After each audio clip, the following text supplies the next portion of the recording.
Alhamdulillah wassalatu wassalamu ala Rasulillah Sayyidina wa maulana Muhammad bin Abdillah wa ala alihi wa sahbihi wa mawala wa la hawla wa la quwwata illa billah amma ba'd.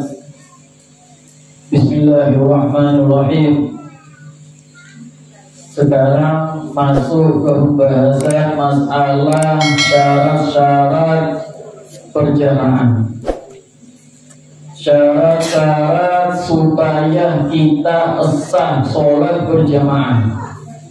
Jadi kita sing biasa sholat jamaah harus paham, harus ngerti syarat-syaratnya berjamaah. Ojo sampai kita sering sholat jamaah tapi ternyata sholat jamaah kita ono tidak tepat. Jangan sampai kita sering sholat jamaah tapi ternyata sholat jamaahnya kita orang sing luput. Karena itu kita harus paham, harus tahu kalau kita sholat jamaah harus paham syarat-syarat sahnya sholat berjamaah. Nah, sekarang kita bahas Faslul syurutul qudwa ahada asyara. Syarat-syarat berjamaah ahada asyara ada 11. Kemarin sudah kita bahas bagaimana fadilah, bagaimana keutamaan orang yang istiqomah sholat berjamaah. Kemarin sudah kita terangkan keutamaan, keistimewaan orang yang istiqomah sholat berjamaah. Karena itu ayo ojo sampai kendor, ojo sampai males, sampai yang sholat dewian. Semangatkan lagi tingkat nomaneng supaya sholatnya sampeyan le isok 5 waktu digawe berjamaah terus. Ojo belum, ojo mau, ojo rela, ojo ridho kalau sampeyan dibodoh hawa nafsu sholat ijenan. Ayo kita semangatkan lagi, ayo kita tingkatkan lagi supaya kita istiqomah sholat berjamaah. Nah sekarang kita bahas masalah syarat-syarat sah sholat berjamaah. Syarat-syarat sah sholat berjamaah jumlahnya orang 11. Ada 11 syarat-syarat sahnya sholat berjamaah. Yang pertama, Allah ya'lama butlana sholati imamihi. Seorang makmum umum sekali sholat berjamaah itu harus tidak tahu kalau imamnya itu ternyata sholatnya batal. Ketika sampai yang jadi makmum, imamnya sampeyan, waktu ngimami sampeyan itu harus yakin kalau imamnya itu boleh wudu. Jangan sampai ternyata sampai sholat berjamaah di wudunya imam, tapi ternyata imamnya gak boleh wudu. Dengan sebab apa? Bihadasin aw ghairihi, dengan sebab hadas atau sebab yang lainnya. Jadi kalau misal sampai yang tahu iki imam tani turu lah kok orang langsung imami sehingga untuk dak itu orang langsung imami. Sampai yang tahu, sampai yang paham imamnya ini ternyata punya hadas, turun wudu, turun suci. Maka sampai yang sing tahu kalau posisi imam bukan turun wudu, sampai yang tidak oleh berjamaah. Kecuali sampai tidak eruh. Kalau sampai tidak paham, lek wong imam iki gak duwe wudu ndak eruh, posisinya sampai ndak tahu. Pokok melu imam iku wis mbok duwe wudu, mbok gak duwe wudu, pokok mau melu berjamaah. Allahu Akbar. Nah, kalau sampai posisinya ndak tahu itu ndak ada masalah. Tapi yang ndak sah itu kalau sampai yang itu berjamaah sama imam sing duwe hadas. Atau misalnya sampai yang sholat ambil imam ternyata didelok sarungi imam suwe itu aurati. Atau perempuan ambil perempuan sholat berjamaah ternyata imamnya sampai yang perempuan rukunnya orang sing buka. Sampai yang tahu, sampai yang kelihatan. Nah itu juga sangat tidak sah berjamaah kepada imam yang kelihatan batalnya. Jadi dasar hukumnya sampeyan berjamaah kepada imam yang gak duwe wudu dengan sebab hadas atau sebab yang lainnya. Nah, sampeyan tahu posisinya imam iki gak duwe wudu, sampeyan ngerti posisinya imam iki duwe hadas, iku sampeyan tahu secara yakin atau sampeyan tahu secara prasangka nyongko. Lek nyongko tok ae iso ndak sah berjamaah, apalagi yakin. Kalau yakin gambaran kowe mang sampeyan iku sholat ambek imam, ternyata imamnya gak duwe wudu, sampeyan paham, sampeyan yakin, aku roh iki imame mulai turu. Ngerti sampeyan keto turu mau langsung imami, sampeyan paham ngerti. Iku sampeyan berarti tahu secara yakin. Nah, ngerti secara yakin, iku jelas sampeyan ndak sah, ndak boleh berjamaah sama imam tersebut. Atau menyangka. Nah, iki lek menyangka iki gambaran ini, misal sampeyan iki luru-luruan sama orang, sampeyan luru-luruan ambek wong kate wudu. Nah, pas sampeyan kate wudu dengan sampeyan iki ono banyu rong gentong, ada air rong gentong. Nah, tapi yang satu najis, yang satu suci.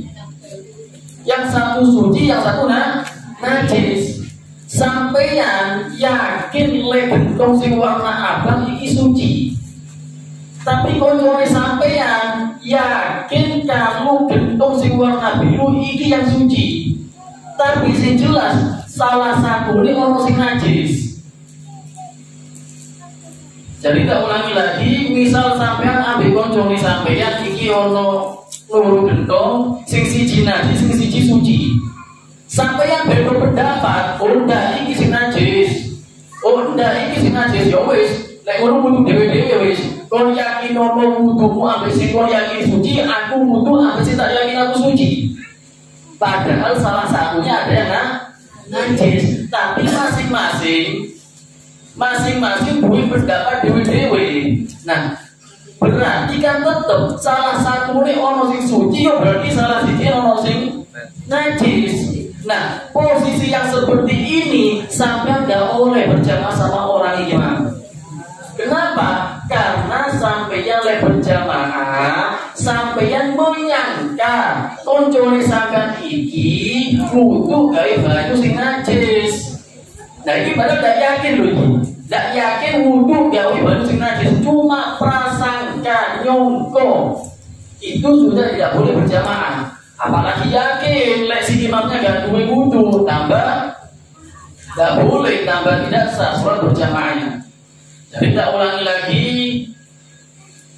tidak sah berjamaah sama imam yang sampeyan tahu batalnya itu imam dengan sebab hadas atau sebab yang lainnya.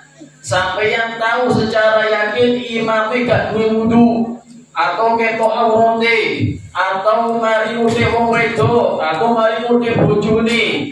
Nah, wis tahu batal iku wuduke tapi mau imami, maka sholat berjamaah tidak sah. Iku lek secara yakin, lek secara prasangka itu juga tidak sah. Kaya contoh iku mang ono loro wong kate wudu ambek salah siji gentong tapi ono sing suci, ono sing najis. Masing-masing ono sing duwe pendapat, iki sing suci, iki sing suci. Nah, wong loro iki emang lek berjamaah sholatnya tidak sah. Berjamaah tidak sah kenapa? Karena menyangka dhek wudu ge banyu sing najis. Nah, berikutnya wa alla ya'taqida wujuba qada'iha alaihi. Si makmum tidak boleh meyakini kewajiban qada salat kepada imam. Ketika sampai sholat berjamaah, sampeyan ketika sholat berjamaah, sampeyan tidak boleh meyakini imamnya iki. Misal sampeyan sholat isya, imam sampeyan iki sampeyan ketika menjadi makmum, sampeyan tidak boleh meyakini le imamnya ini ternyata sholat isya wajib qadha. Sholat isyanya imam ternyata wajib qadha. Ya apa judulnya? Imam Allahu Akbar. Meskipun imamnya ini sholat isya, tapi imamnya ini masih yo sholat sing duwe tanggungan qadha. Sing tak sholat iki kok wajib diqadha di waktu lain. Ya apa judulnya? Misal sampeyan menjadi makmum sama satu orang. Satu orang iki ternyata dia itu gawe tayamum. Padahal dia dulu ake banyu. Mbok kademan ta yo opo dawan. Mbok tangani ono perbane akhirnya tayamum mari ngono wudu. Orang yang tayamum pada daerah dulu ake banyune tetap sah sholatnya tetap sah tapi wajib qadha. Nah ternyata sampean sholat di burine imam sing wajib qadha. Nah itu sangat tidak sah. Kenapa? Karena sampean sholat di belakangnya imam, ternyata imamnya iki sing disolati imam wajib diqadha maneh. Jadi misal saya aku iki kali tayamum. Saiki pas wadem temen, wis gak kuat aku mudhe banyu gak kuat celek-celi. Gak kuat gak demen. Akhirnya saya tayamum, gak ke banyu gawe lemah ge debu. Ketika saya mari tayamum saya sholat Allahu Akbar. Sholat isya ini. Nah, sholat isya ini, sholat isyanya saya ini tak lakoni sah, tapi untuk tetap wajib qadha di waktu yang lain. Kenapa? Saya tayamum di dulu sing akeh banyune. Nah, sampeyan kalau berjamaah sama saya, sampeyan berjamaah di burine saya, itu tidak sah. Kenapa? Karena saya duwe tanggungan qadha sholat. Loh kok iso? Iya, saya sholat bukan pakai wudu, saya sholat pakai tayamum. Jadi tidak sah sholat di belakang imam yang mana imamnya ini duwe tanggungan qadha sholat. Boleh kecuali nek sampeyan tidak paham, nek sampeyan tidak ro ya wis gak ono pembahasan oleh gak ro iki. Moro sholat Allahu Akbar. Dan boleh ternyata imami tayamum, ya sudah ada masalah. Yang ada masalah kalau sampeyan tahu, sampeyan yakin, sampeyan paham kalau imamnya ini sholatnya duwe tanggungan qadha sholat, maka berjamaahnya hukumnya tidak sah. Terus berikutnya wa alla yakuna ma'muman.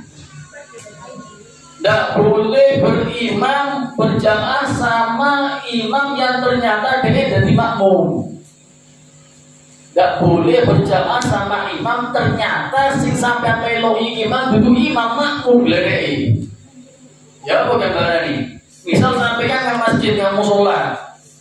Ono wong loro atau telu di ngarepe sampeyan. Wis mbok iki sapa sing imam wis pokok aku melu salah sijine. Nah, ini tidak boleh. Tidak boleh sampai berjamaah sama satu orang ternyata orang ini bukan menjadi imam, ternyata dia juga makmum. Jadi sampai misal Allahu Akbar, sampeyan tidak menentukan, tidak boleh dengar sampeyan ini ternyata imam atau sholat dewian. Moro jejer, orang luru. Wis pokok aku berjamaah sama salah satu orang ini wis Allahu Akbar. Tidak sah. Kenapa? Karena sampai tidak paham sopo sing dadi imam, sopo sing dadi makmum. Jadi tidak sah hukumnya kalau sampai sholat berjamaah ambil umum ternyata umum sing dengar sampai ini menjadi makmum. Sampai kalau berjamaah, itu harus yakin kalau imamnya ini betul-betul jadi imam. Ya oleh sholat tepat, duduk masbuk, muafik, tidak ada masalah. Saya cuma kasusnya ini biasa nilai sampeyan gak nutupi sholat berjamaah di masjid. Sampeyan mari ngelencer mampir di masjid. Pas mampir di masjid, moro kali sholat zuhur. Ternyata pas sampeyan kali sholat zuhur kepingin berjamaah, emang kali sholat dewian. Dengan sampeyan ono sing sholat, tapi sing sholat ini wong loro. Akhirnya gak ketemu sampean moro Allahu Akbar sholli fardhu dhuhri makmuman kan sapa? Mau dengar sampean iki ada 2 orang gak harus sapa sing dadi imam, loro kamu iki dadi makmum. Nah harus jelas lek sampeyan salatnya iku telat, harus jelas sapa sing ngarepe sampean. Dia imam atau sholat dewan. Lek sholat dewan kan jelas kali gempur pundake langsung Allahu Akbar jelas. Nah, tapi lek ternyata dengar sampean iki dadi makmum bisa, imamnya dengar tidak sah. Wa alla yakuna makmuman, imamnya ternyata tidak boleh menjadi makmum. Harus jelas sampean melok nang sapa imamnya harus jelas. Berikutnya wala ummiyan, dan tidak boleh sampean berjamaah bermakmum sama imam yang ummi. Ummi itu alladzi la yuhsinul Fatihah. Ummi itu orang sing gak apik, gak tepak baca Fatihah. Jadi sampeyan gak boleh berjamaah sama orang sama imam ternyata baca Fatihah gak tepak. Gak sah hukumnya. Berjamaahnya gak sah. Sampeyan harus cari imam yang fasih sing tepak bocowane tepak huruf-huruf tepak tasydid tepak panjang pendeknya tepak. Kalau sampeyan berjamaah sama imam yang ternyata huruf Fatihah tidak tepat, jangankan satu ayat sak huruf tidak tepat, sholatnya tidak sah. Misal contoh, sampeyan sholat sama imam ternyata si imam ini tidak fasih, alhamdulillah. Pas alhamdulillah itu dibaca ha, dibaca ha, alhamdulillah. Nah itu jelas beda, salah bisa. Nah sampai berjamaah sama orang yang tidak apik Fatihah hukumnya tidak sah. Atau bocor roh, biasanya kan orang sing bela, orang sing luput bocor roh. Nah itu juga tidak boleh. Kenapa? Karena sampai berjamaah kepada orang yang baca Fatihahnya tidak bagus.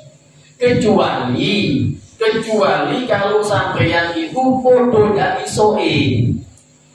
Misal imamnya tidak tepat boco walau dolin, Allah diboco yuk do walau dolin, Allah negeri. Ghairil maghdubi alaihim walad dhalin. Sampeyan jadi mau yo ndak iso betul-betul bisa. Nah, kalau antara imam ambek makmum huruf podo sing ndak iso podo ndak iso doe, iki tetep sah. Yang ndak sah itu lek sampeyan fase iso boco Fatihah awal akhir, imame ono pelate, imame ono ndak tepake Fatihah, maka itu berjamaahnya tidak sah. Tapi kalau imamnya nggak iso odo, nggak iso ero, sampai yo nggak iso ero bisa, atau sampai nggak iso odo bisa, itu tetap sah. Beda juga kecuali kalau misal sampai bedanya 2 huruf. Misal si imam nggak iso odo, misal si imam nggak iso walau dolin dibaca wayan dolin, si makmumnya nggak iso baca ero, ghairil tidak iso bocor roh, iki juga tidak sah. Yang sah itu lek sesama podo satu huruf tidak iso. Kecuali lek makmume fase atau sopo imame ono pelati, iki juga tidak sah. Tarik imam, jadikan imam yang baca Fatihah Pak fase. Jadi hati-hati ojo sampai ternyata kita itu mengangkat jadi imam ngongkon imam ternyata bocor Fatihah tidak tepat. Kalau sampai yang iso bocor Fatihah ternyata imamnya tidak iso bocor Fatihah, tidak apik bocor Fatihah, maka berjamaah sampai tidak sah. Kecuali lek sampai tidak iso bisa Fatihah, ternyata sampai tidak tepat bisa Fatihah, tidak iso bocor Fatihah, tidak pasti bisa, maka tidak ada masalah, tetap sah. Atau podo bocoran hurufnya tidak tepat, imamnya tidak bisa ngomong ero, makmumnya tidak bisa ngomong ero, itu lek berjamaah luruan. Tapi lek berjamaah akeh, yo golek mesti tepat, ya kan tidak mungkin 10 umum kan tidak bisa ero kabeh. Ya kan tidak mungkin 10 orang berjamaah dari seorang kabeh. Nah, angkat jadikan imam yang betul-betul fasih baca Fatihahnya.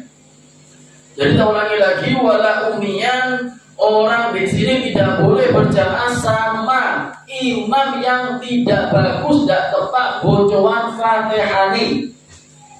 Tidak tepat itu misal tidak fasih satu huruf, walaupun kadang tasydid tidak tepat. Itu juga sampean tidak boleh berjamaah sama orang itu.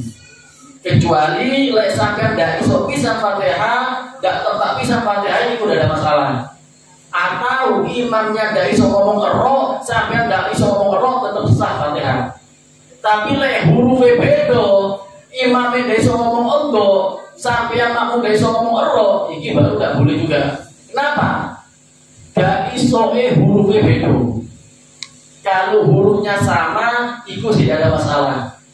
Kalau hurufnya beda, maka berjamaahnya tidak sah. Jadi hati-hati kalau berjamaah harus betul-betul imamnya fasih. Ojo sembarang ngangkat imam, ojo sembarang bermakmum sama orang yang ternyata baca Fatihahnya tidak tepat. Karena itu bisa garai sah atau tidak sah sholatnya sampeyan. Teliti dan teliti kalau jadi makmum. Pilih imam yang betul-betul fasih. Pilih imam yang betul-betul tahu ngerti ilmu fikih supaya sholatnya sampeyan itu sah dan cepat diterima sama Allah Subhanahu wa taala. Berikutnya wa alla yataqaddama ala imamihi wallahu a'lam bissawab.